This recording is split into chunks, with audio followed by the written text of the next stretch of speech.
Je me souviens d'un patron un jour dans un club APM qui m'avait dit la génération Y, c'est simple, elle vote avec ses pieds. Alors je l'ai regardé, je lui ai demandé en quoi elle votait avec ses pieds. Oui, oui, il me dit en fait, dans le processus désirant dont parlait Roland, quand ces jeunes ne souhaitent plus rester dans l'organisation, ça me pose problème parce qu'ils ne me disent pas pourquoi ils ne restent pas. Ils ne me donnent pas les raisons pour lesquelles ils décident de partir. Et il ajoutait, c'est vrai dans l'entreprise, mais c'est souvent vrai aussi dans leurs réseaux amicaux, dans la structuration de leur famille. Alors, pour te répondre, Stéphane, et puis pour nourrir aussi la discussion, il y a un nouveau cadre pour les responsables de gestion des ressources humaines ou les dirigeants d'entreprise par rapport aussi à cette génération Y. Premier élément, les cadres supérieurs éligibles à la retraite d'ici 5 ans, on peut les mesurer autour de 25-30%, donc un élément démographique. Deuxième élément du processus désirant, un désir de monde. C'est un bassin d'emploi qui se raréfie dans la génération Y, mais qui nourrit aussi un espoir planétaire, d'appartenance planétaire, avec un désir de mobilité géographique, qui sera plus ou moins facile à satisfaire.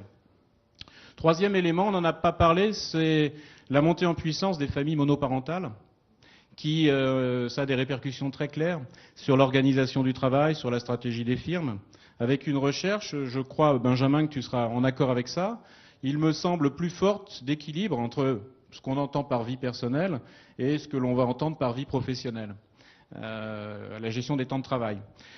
Un autre élément important aussi, la gestion des doubles carrières. Pour te répondre concrètement sur le recrutement, la gestion de carrière, la formation, voilà un enjeu de la génération Y avec, nous sommes nombreux dans la salle ici à enseigner, un phénomène d'endogamie. Un phénomène qui fait qu'on se marie entre soi et que du coup on va nourrir des ambitions des deux côtés des conjoints. Et ça, c'est une contrainte nouvelle. L'endogamie est un phénomène intéressant à observer. Du côté des DRH, là aussi, tu vas avoir des entreprises qui vont choisir de gérer et aménager les doubles carrières et d'autres qui vont faire d'autres choix qui peuvent être en désaccord éventuellement avec le processus désirant dont parlait Roland. Un autre élément du cadrage sur l'énergie qu'on investit au travail. Il me semble que la génération Y, si on devait généraliser, accepte des gros coups de collier et des journées off. C'est-à-dire de s'investir très fort sur des projets et puis ensuite peut-être de demander à l'employeur d'avoir le temps de récupération. Et ça, concrètement, ça pose problème. Ça peut renvoyer à heurter d'autres conceptions du temps et de l'effort. Un autre élément que j'observe, et en écoutant aussi les patrons de l'APM, c'est peut-être un point positif, c'est que cette génération Y, mais là je vais me tourner aussi tout à l'heure vers nos deux experts, ils acceptent peut-être plus facilement que les autres d'être managés par des plus jeunes. Donc ça aussi, c'est une question.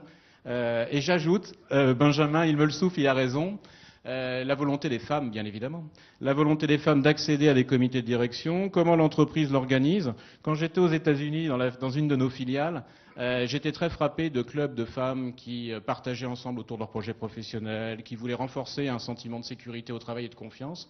Et un des clubs m'avait surpris puisqu'ils avaient nommé en fait un homme à la tête de ce club volontairement pour aller justement au-delà d'un débat stérile autour du genre et puis pour voir une dynamique de reconnaissance au travail autour notamment de l'orientation sexuelle et d'autres dimensions.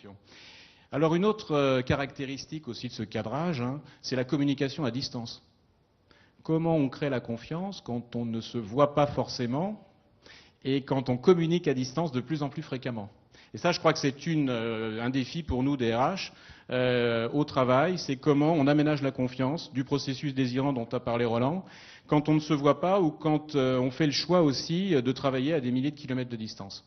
Alors, pour être un tout petit peu plus clair encore, je voudrais prendre l'exemple du recrutement et faire un pont peut-être entre ce désir de reconnaissance dont parlait Roland, toujours à satisfaire, insatisfait foncièrement, et puis la génération Y dont Benjamin a fait le portrait. En me tournant vers les patrons de l'APM, j'ai vu d'une certaine manière un mort sur le champ de bataille, c'est le fameux entretien de face à face. La génération Y, telle que j'ai pu le constater, attend d'autres choses.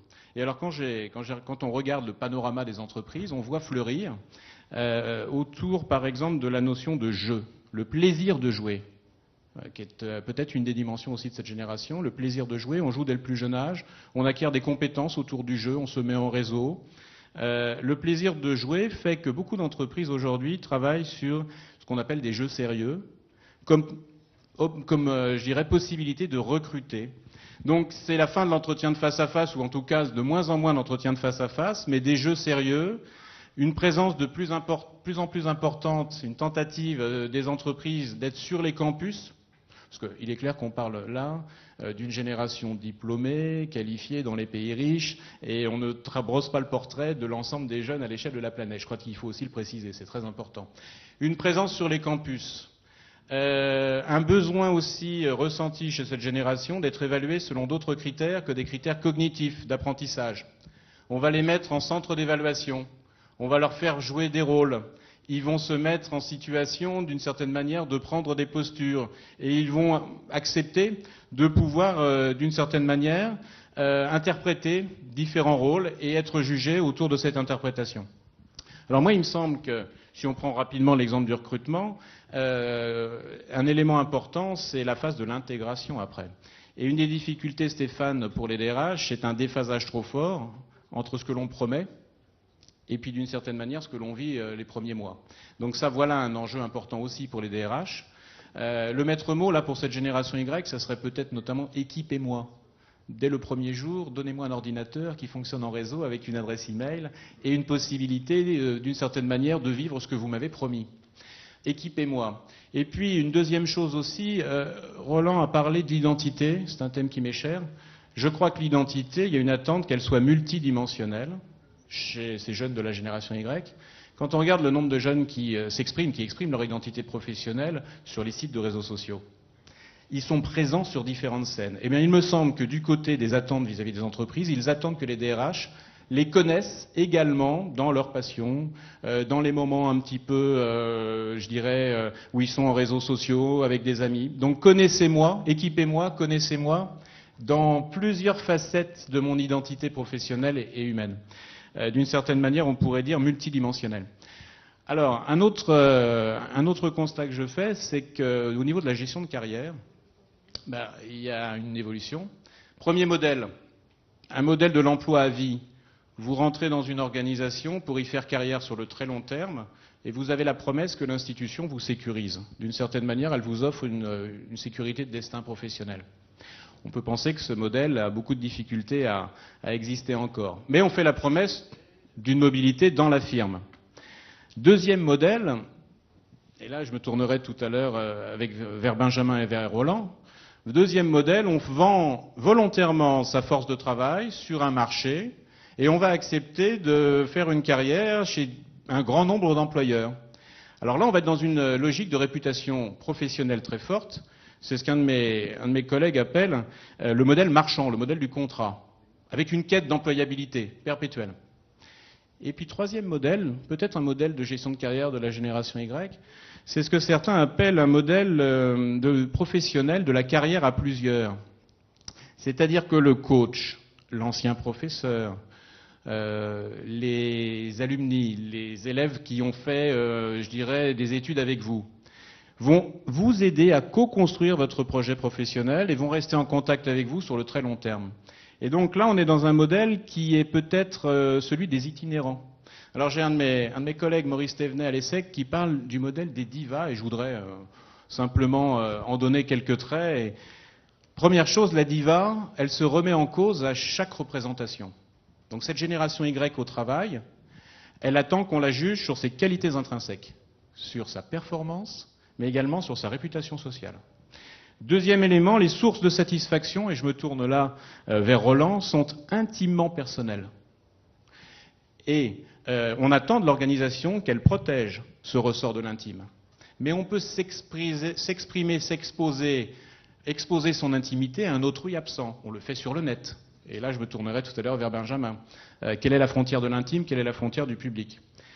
Troisième dimension de ces divas, elles se jugent responsables des succès et un petit peu moins des échecs. Et donc, évidemment, là, ça pose la question de la transmission entre les générations. Quatrième dimension, une forte mobilité géographique. On fait sa carrière en existant sur des scènes différentes à travers le monde. Cinquième dimension, elle considère les valeurs même de l'institution, la fameuse culture d'entreprise, moins importantes que les valeurs d'une vocation. Et ça, je crois que ça rejoint ce qu'ont exprimé Benjamin et Roland sur cette dynamique de la reconnaissance au travail et sur ce besoin de donner les signes. Tout à l'heure, Roland insistait sur donner les signes à quelqu'un qu'il compte à nos yeux et qu'on va pouvoir, avec lui, à un moment donné, construire un bout de chemin. Voilà. Donc je voulais prendre un dernier élément aussi, Stéphane, quand même. Maurice Thévenet ajoute, et les divas sont excentriques. C'est-à-dire que cette génération Y, donnons-lui le droit à un moment donné d'être créative à la marge, d'aller chercher, en dehors des frontières physiques de l'entreprise, des lieux de créativité. Alors ça me rappelle plein d'anecdotes que j'ai pu vivre en tant que DRH, notamment dans le monde des cosmétiques, mais je vais m'arrêter là. Où est-ce qu'on va chercher l'innovation? À la marge. Qu'est-ce qui fait la solitude de l'acteur innovant? Il est seul. Comment il se ressource? Et là, je vais me tourner vers mes camarades. Donc les divas excentriques, oui, mais il faut les ressourcer. Il faut leur donner le droit aussi d'aller chercher dans les autres entreprises éventuellement des solutions innovantes. Voilà, en quelques mots, ce que j'ai essayé de te répondre.